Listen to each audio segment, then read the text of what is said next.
Offset vibratos. There's a lot of chatter about this stuff. Some people say that the stock units on both Japanese ones, Mexican ones, and even the Squire Classic 5s are more than adequate. They just string the guitars up with a fresh set of strings that they prefer, and they start playing. They don't really think twice about it. But other people, before they even get the guitars, they're already planning on modifying the original units that come in this one. This is a JG66 Japanese-made one, which has the Japanese-made vibrato on it. However, the ones that most people I see that are looking to upgrade go to are the American Vintage one made by Fender or the Mastery one. There's a big price difference between the three of them. The one that comes stock obviously is included with the guitar. The American Vintage one is around $100 with the arm if you buy it new. And then the Mastery version, which is the most expensive. Today, we're just going to be going over differences between them as far as the feel goes, maybe potentially a little bit of the sound. We're not going to be focusing whatsoever on the bridges because they're different on each of the three guitars that we're going to be using as our specimens, and focusing strictly on the vibrato. But what are some of the reasons why somebody would want to replace the factory vibrato unit? To begin with, feel. They all feel a little bit different. The location of the arm. They all are a little bit different, although they can be altered using this screw right here. On this case, it's underneath the lock, but on units like the Master, you have no lock. But it's important to know that you can adjust the height of the arm slightly. On top of that, the range of the pitch that you can depress and change the actual note that you're playing to is also going to vary.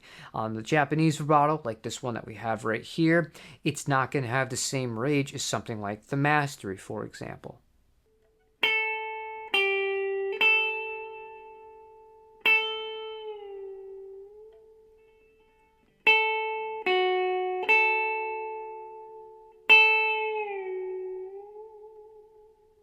On the Japanese unit, in order for me to go a full step down from A to G, I was depressing the arm so far down that my finger was hitting back and forth on the body itself. Now, on the American unit, not only was I able to go even lower than that to F sharp, but I wasn't even close to touching the body. Now, why is that? And that has to do with the actual arm, the height of it itself, and the spring. So the tensions of the springs are going to be different because they use different springs in the Japanese unit versus the American one. But the height of the arm is one of the biggest selling points to me compared to the Japanese unit, because I was going even further down in pitch, but I never felt like I was getting so close to the pickguard. And to me, that's just something where I like using the vibrato to be really expressive, and sometimes I do want to do kind of an exaggerated bend. On the Japanese unit, it's a little bit dicier, and the odds of me touching the pickguard, they increase a little bit. But again, once you get used to whatever unit you're using, you can make the most of it. Let's wrap this up by going to the Mastery real briefly before I move on.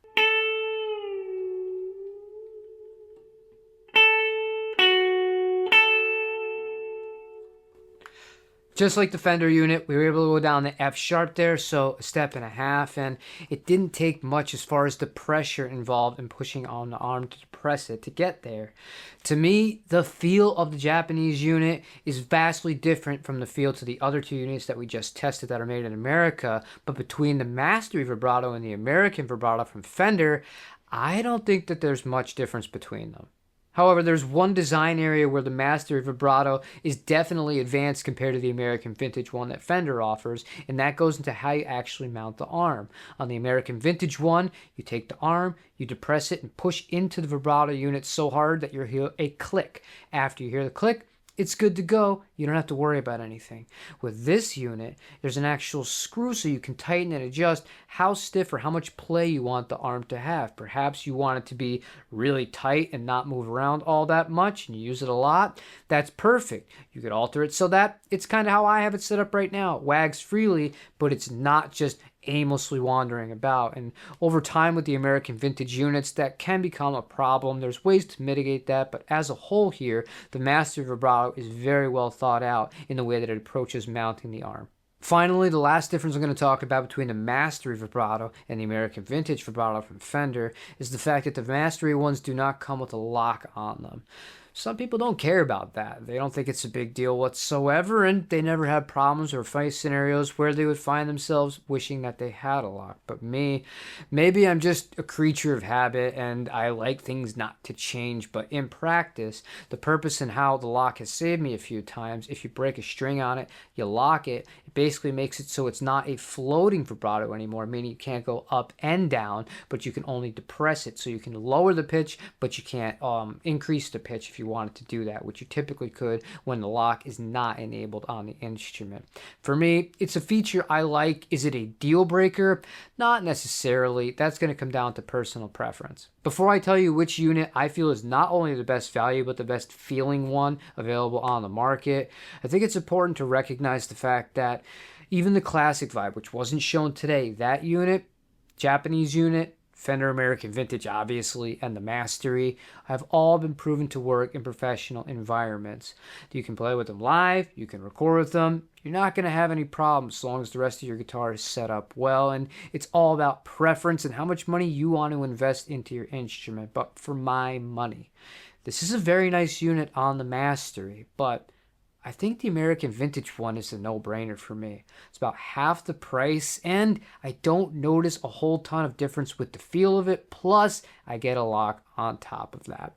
Now, if you're building from scratch, what would you pick? Let me know in the comments section down below. If you'd like to see a full kind of hardware comparison where we use a Fender Vintage bridge and a Fender Vintage vibrato on this guitar and compare how it sounds both acoustically and through the amp with the Mastery bridge and the Mastery vibrato, let me know. Other than that, thank you for watching, and I hope you have a wonderful rest of your day. Take it easy, everybody.